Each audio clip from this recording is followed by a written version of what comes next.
అమరావతిని అంతర్జాతీయ స్థాయిలో నిర్మించాలని భావిస్తున్న ప్రభుత్వం అదే స్థాయిలో ప్రణాళికల్ని సిద్ధం చేసింది. బృహత్తర ప్రణాళిక ముసాయిదా ఇటీవలే విడుదల చేసిన సిఆర్డీఏ నివాస, వాణిజ్య, ఆర్థిక, పర్యావరణ పరిరక్షణ, రవాణా, క్రీడలు తదితర రంగాలకు అవసరమైన ప్రదేశాల్ని స్పష్టంగా పేర్కొంటూ ప్రణాళిక విడుదల చేసింది.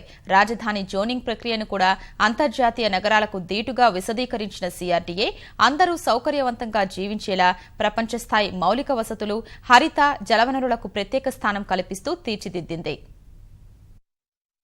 ఆంధ్రుల కలల రాజధాని అమరావతిని అంతర్జాతీయ స్థాయిలో నిర్మించేందుకు ప్రభుత్వం ప్రణాళిక సిద్ధం చేసింది. రాజధాని కేంద్ర ప్రాంతం 217 చదరపు కిలోమీటర్ల పరిధిలో ఉంటుంది. నివాస ప్రాంతాన్ని ఆంగ్ల అక్షరం ఆర్గా పేర్కొన్నారు. 1వ కేటగిరీలో రాజధాని పరిధిలోని 29 గ్రామాలను సూచించారు. G+3 భవన నిర్మాణాలకు అనుమతిస్తారు.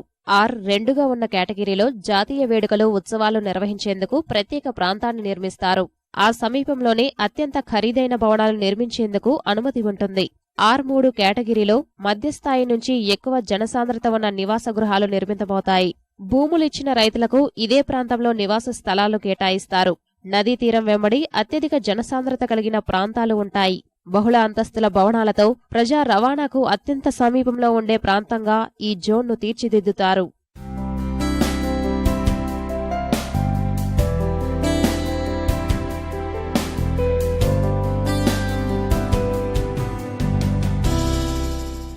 వాణిజ్య ప్రాంతాన్ని సిగా ముసాయిదాలో పేర్కొన్నారు. C1ని మిశ్రమ ప్రయోజనకర జోన్గా అభివృద్ధి చేస్తారు. వాణిజ్య, నివాస స్థలాలు రెండింటికీ ఇక్కడ అనుమతిస్తారు. 30% పైగా ప్రాంతాన్ని వాణిజ్య అవసరాలకే కేటాయించారు. C2 విభాగంలో స్థానిక వాణిజ్యాన్ని ప్రోత్సహించేలా నిర్మాణాలుంటాయి.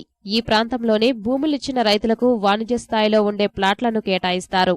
C3 విభాగంలో బ్యాంకులు, మార్కెట్లు, ఆహార విక్రయ కేంద్రాలు, హోటళ్లు, స్థానిక కార్యాలయాలు, ఆరోగ్య కేంద్రాలు, కమ్యూనిటీ హాళ్లు, పోస్టాఫీసులు ఇలా ప్రజా అవసరాలను తీర్చే విభాగాలు ఈ విభాగంలోనే ఏర్పాటయ్యేలా ప్రణాళికలో పేర్కొన్నారు. C4 జోన్లో మధ్యస్థాయిలో ఉండే వాణిజ్య భవనాలను అనుమతిస్తారు. భూగరిష్ట వినియోగానికి ప్రాధాన్యమిస్తూ నిరంతరం రద్దీగా ఉండే వాణిజ్య ప్రాంతాన్ని ఏర్పాటు చేస్తారు. C5 జోన్ ప్రాంతీయ కేంద్రంగా ఉంటుంది. ప్రాంతీయ వాణిజ్య అవసరాలను తీర్చే భవన నిర్మాణాలు ఇక్కడ రానున్నాయి. C6 జోన్ను సెంట్రల్ బిజినెస్ డిస్ట్రిక్టుగా పేర్కొంటున్న సిఆర్డీఏ ఇక్కడే రాజధానిలో అత్యంత కీలకమైన వాణిజ్య డౌన్టౌన్ను నిర్మించనుంది. ఆర్థిక కార్యకలాపాలకు కేంద్రస్థానంగా ఈ బిజినెస్ జిల్లా రూపొందనుంది.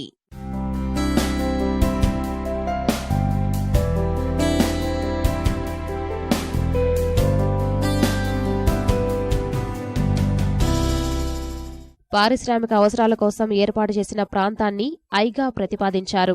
బిజినెస్ పార్క్ జోన్గా కాలుష్యరహిత పరిశ్రమలను ఏర్పాటు చేయడమే లక్ష్యంగా ఈ జోన్ను పేర్కొన్నారు. పరిశ్రమలు, పరిశోధన, అభివృద్ధి విభాగాలు, ఐటీ పరిశ్రమల్లాంటివి ఈ ప్రాంతంలో ఏర్పాటవుతాయి. I2గా పేర్కొనే ప్రాంతాన్ని పూర్తిగా రవాణా కోసం కేటాయించారు. ప్రాంతీయ, జాతీయ, అంతర్జాతీయ స్థాయిలో సరుకు రవాణా కేంద్రంగా ఈ జోన్ ఉంటుంది. బహిరంగ ప్రదేశాలు, పార్కులు, వినోద కేంద్రాలను ప్యాసివ్ జోన్గా పేర్కొన్నారు. P3గా పేర్కొన్న ప్రత్యేక జోన్లో పర్యావరణ పరంగా రక్షించాల్సిన నదీ, నీటి వనరులు వస్తాయి. బస్సు టెర్మినళ్లు, మెట్రో డిపోలు, నీటి శుద్ధి కేంద్రాలు, విద్యుత్ సబ్స్టేషన్లు, ఎక్స్ప్రెస్ రహదారులు, ప్రధాన మార్గాలు, అనుబంధ మార్గాలు, వీధులు ఇలా వివిధ రవాణా మార్గాలను సూచించారు. సదుపాయాలు కల్పించే విభాగంలో ప్రభుత్వ భవనాల జోన్ను పేర్కొన్నారు. శాసనసభ, సచివాలయం, హైకోర్టు, వివిధ శాఖాధిపతుల కార్యాలయాలు ఇలా పరిపాలనా కేంద్రం ఇక్కడ ఏర్పాటవుతుంది. S2గా పేర్కొన్న ప్రాంతంలో విద్యాసంస్థలు, ఆస్పత్రులు ఏర్పాటు కానున్నాయి. భవిష్యత్ అవసరాలకు కేటాయించిన ప్రాంతాన్ని వైట్ సెట్గా పేర్కొన్నారు. వాణిజ్య, పారిశ్రామిక, వినోద పరిశ్రమలు ఇలా వేర్వేరు కార్యకలాపాల కోసం రిజర్వ్ చేసిన ప్రాంతమిది.